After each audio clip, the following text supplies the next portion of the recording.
Jason, man, we've talked to you about what was coming in valuations for a while. I remember you on this show said a quarter of startups in a couple of years would disappear. I assume your take is that we're on our way. Yeah, I mean, listen, the party ended, and now we're in the punishment phase. Everybody's grounded, and professional management is being brought into a lot of the startups out there, and we're going to see a lot of changes at the top of companies, and obviously valuations from the private sector all the way up to the public markets have been corrected. You know, the public markets have gotten off easy compared to what I see in the private markets, where we're seeing valuations get cut in half, sometimes by 2/3.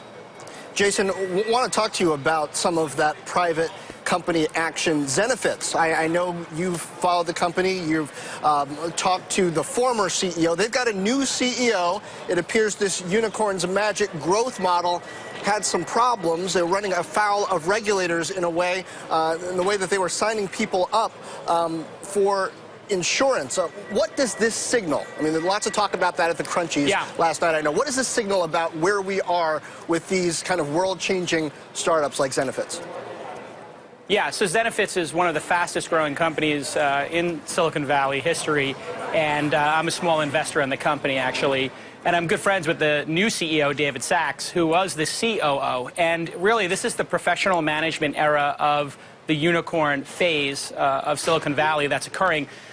Going fast and loose and, you know, sort of firing and then aiming the gun is not going to cut it in a market like this, where people are getting premium valuations but then maybe not operating at a high level. And so Parker, who was running Zenefits, who deserves a lot of credit, who's a really brilliant guy, resigned, and David Sachs has taken over. David Sachs is the best operator in Silicon Valley on an operational basis. Him and Sheryl Sandberg are the two best operators, I would say, in Silicon Valley.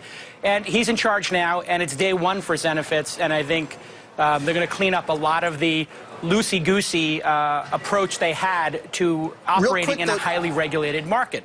Jason, two of the most anticipated potential IPOs of this era, Uber and Airbnb, are also known for flouting regulators. What does this say about not just Zenefits, but a lot of these growth models that could run into similar problems? Yeah, so if you look at Airbnb and Uber, obviously I have a position in Uber, not Airbnb, unfortunately. If your product is loved by consumers and they're willing to fight for you, as consumers have been willing to fight for their right to Airbnb their apartment or fight for their right to have Uber in their city, you can push the envelope. But if you're Zenefits and you're operating in the insurance space, I'm not sure Zenefits customers are going to go fight for them at this point, maybe in the future. So if you want to push the envelope on regulations, you have a very short window to do that. Facebook did it as well, right? Facebook got a huge fine and a big audit by the FTC for doing things that were a little shaky, fugazi, and they corrected their ship. So you can have these moments at a unicorn, at a high-growth startup, where you're in the gray area, where you push the envelope. But that's a needle that you have to thread very deftly, and you have to get on the right side of operations and be growing in a very strong way if you want to do anything that's non-traditional, and Twitter is the perfect example of that. Jason, on valuation, though, in the public markets, investors wake up every single day and decide what a particular stock is worth. On the private side, whose responsibility should it have been? The board, the investors who are throwing the money at these companies, or ultimately the executive teams of these companies to say, actually, maybe that valuation is getting ahead of ourselves and what we're actually doing right now? Is there no responsibility on that front? Yeah, well, Kayla, the public markets are doing such a fabulous job of valuing LinkedIn by dropping a third of the valuation, so in a day. So I don't think the public markets are so great at it either. Valuations is, you know, a part art and part science. It's alchemy, right? And it's how investors are feeling at the moment, right? Their confidence level. And we have a collective bubble PTSD that everybody from the public markets to the private markets is dealing with right now. And let's face it, when things double up, we all feel great. But when things triple up, it feels like maybe it's time to leave the casino and go to bed. And that's what happened in the last year. People had tripled up, whether it's public markets or private markets. And people said, you know what, I'm just going to take my chips because I'm scared. And nobody can explain to me what's going on in the market exactly. Why is oil so cheap? Why are consumers spending like crazy? Casinos are filled. People are buying iPhones. But yet the market is scared. To me, what it is we just got ahead of ourselves with valuations, and people are nervous that the bubble has to burst because We all lived through the last 2 or 3 bubble bursting periods, and it's about time for that, right? So I like this correction a lot because now I'm seeing in the private market, all the angel investing I'm doing, people wanted $10 to $15 million valuations 2 years ago. Last year, you know, in the fall, it was $7 to $10 million, and now yum, we're back down to $4 to $5 million valuations, and that's where I make my money. Yeah. Yum, I'm going to invest in more companies this year than I did last year. That is the first yum we've heard today, Jason, by far. Yum. You mentioned Twitter.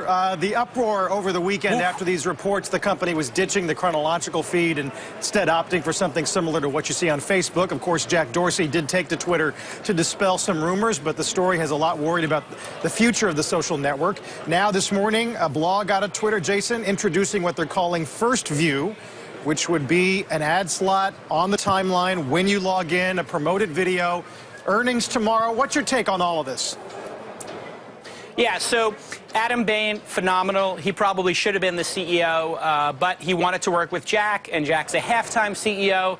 Jack is getting the product in line, but the question is, you know, when Jack joined, the stock was at, what, 30? When he took over as CEO, and now you have a half-time CEO and a half-priced stock. And that's the narrative right now. Jack has a very short window to get this product growing. If your product is not growing in Silicon Valley, it is dying. Sideways equals death in technology. So he has to get the product to grow. Now, this new idea that while you're away, if executed properly, could have a material impact on the product. Because the number one problem with Twitter is also its number one strength, real time. You open it up, you see what's happening right now. But what's happening right now might not be the best of what's happened in the past 24 hours. So consumers typically, who are the lower-end consumers, less addicted to Twitter, not journalists, not powerful people in the world, you know, civilians as we call them. When they open Twitter, it's like, what are you guys talking about? I don't get it. I can't keep up. Now they're going to see all the important tweets from the past 24 or 48 hours or 72 hours. It's a brilliant idea. But boy, Jack has a real issue on his hands because, again, we're entering the professional, you know, management era. And he is, let's face it, you know, this is his first time running a public company, and he's decided to run 2 at the same time. He has to get somebody to run Square, and I think his heart's in Twitter, so he has to have more time to work on Twitter's, you know, pretty significant growth problems. They have great revenue, but you have to have growth. Sideways equals dying. Well, and he's trying to clean up the product, too, introducing the Trust and Safety Council. On one hand, you want to make it a cleaner product, a more enjoyable product, sweep out the bullies. But does this feel a little bit like a high school principal to you, Jason? What will this Trust and Safety Council actually do?